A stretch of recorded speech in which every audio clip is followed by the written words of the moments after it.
Hey everyone, welcome to This Explainer. Today we're taking a deeply intimate and honestly totally fascinating look at the very architecture of our own self-sabotage. We're going to explore this incredibly powerful allegory. It's a story that maps out exactly how we build these invisible barriers in our own lives, and way more importantly, how we can tear them down. So get ready, because we're about to step into a space you might not even realize you've built. Okay, let's dive into this.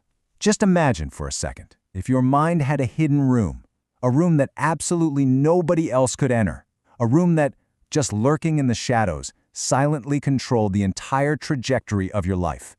And you know the absolute worst part about this hidden space? You created it.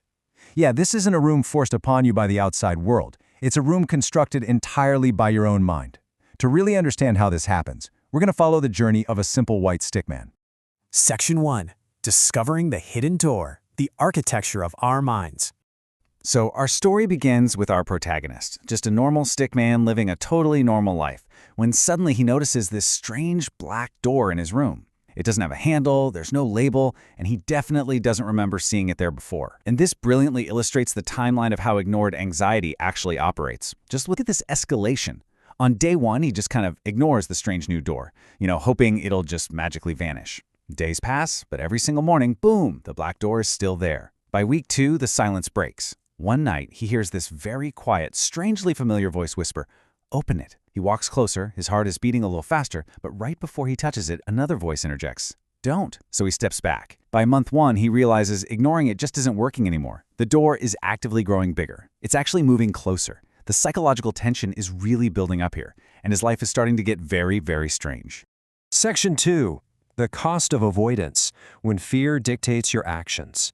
You see, when you refuse to deal with the black door, it doesn't just sit politely in the corner. Oh no, it bleeds into literally everything else. Your actions shift entirely just to accommodate the fear of that unopened door.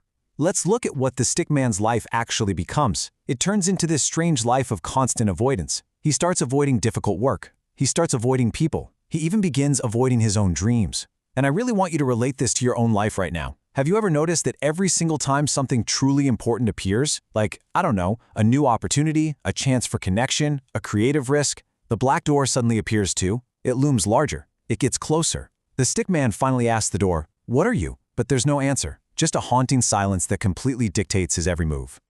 Section 3. Facing the architect, opening the black door.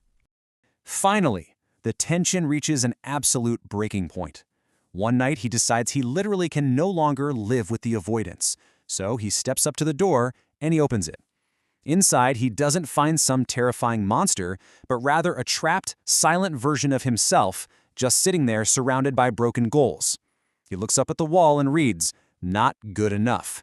The heavy, claustrophobic reality of this space really starts to set in. This is the soundtrack of his deepest insecurities, carved right into the very architecture of the room. He turns around and sees another phrase scrawled there, "Try tomorrow." I mean, how many times do we tell ourselves exactly this? It's the ultimate excuse, echoing loudly in a room specifically designed to keep us exactly where we are. And then it just keeps going, "Don't fail. Wait." And finally, "Stay safe." The stickman completely freezes in front of this overwhelming, rapid-fire display of his own anxiety. It's essentially a giant monument to every single reason he ever had to not move forward. So the crucial point is what happens next. The silent, trapped version of the stickman who's just sitting amidst all those broken goals finally speaks. He looks up and says, "I built this room." The stickman, totally stunned, just asks, "Why?" And the response is completely earth-shattering: "To protect you." Section 4. The wall of memories, taking inventory of our fears. Guided by this massive revelation, the stickman walks deeper into the room. The trapped version explains to him, "Every time something hurt, I stored it here." Let's look at the anatomy of this memory wall. Each object in this room isn't just random trash. It represents a highly specific, very painful memory. Step 1. A dream abandoned just because it was too hard. Step 2. A risk never taken out of the sheer fear of judgment. Step 3. An opportunity completely ignored. Every failure, every single embarrassment, every fear was cataloged and stored in this room, all to prevent future pain. Visually, these objects just stack up, creating this incredibly heavy, suffocating cost to living a life dictated by one single repeating mantra: you might fail. And the tragic result, as the trapped version tells him, is, eventually, you stopped living. Now, what's really interesting about this slide is the massive paradigm shift happening right here. Over on the left side, we initially thought of this room as this evil prison, right? Like some malicious force ruining the Stickman's life. But on the right side, we see the actual reality. It's misguided protection. The Stickman realizes the room isn't a monster at all. It's literally just a defense mechanism that went incredibly tragically too far. It was trying so hard to keep him safe from pain, but in doing so, it actually kept him safe from life itself. Section 5. Breaking your invisible prison. Letting the light in. Here, the trapped version of himself offers a choice. He says, you can close this door again. Most people do. And honestly, it's true, isn't it? It is so much easier to just retreat back to the comfort of the normal room. But the Stickman asks the single most important question of his entire life. What happens if I stay? And the answer he gets is absolutely profound. Nothing. And that's the problem. I really want you to take a second and reflect on that. Choosing the absolute safety of the room means choosing zero risk, zero pain, sure, but it also means zero growth. It means choosing to just stop living entirely. So the Stickman makes his choice. He reaches out and just throws open the curtains in that dark room. Light completely floods in, and as the light enters, the room doesn't just magically disappear. No, it starts changing. The walls become empty. Those heavy, terrifying words just vanish from the walls. The entire room is dismantled by the simple light of awareness.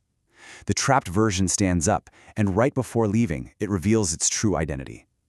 I was never your enemy. I was fear pretending to help. The very next morning, the white Stickman wakes up. The normal room is exactly the same, but the black door, it's completely gone, and we are left with this stark, final reality. The most dangerous room in your life is the one you never realized you're living inside. Just let that sink in for a moment. What invisible walls are protecting you right now, but also completely preventing you from truly living? It's time to find your door, open it, and let the light in. Thank you so much for joining me for this explainer, and I'll catch you in the next one.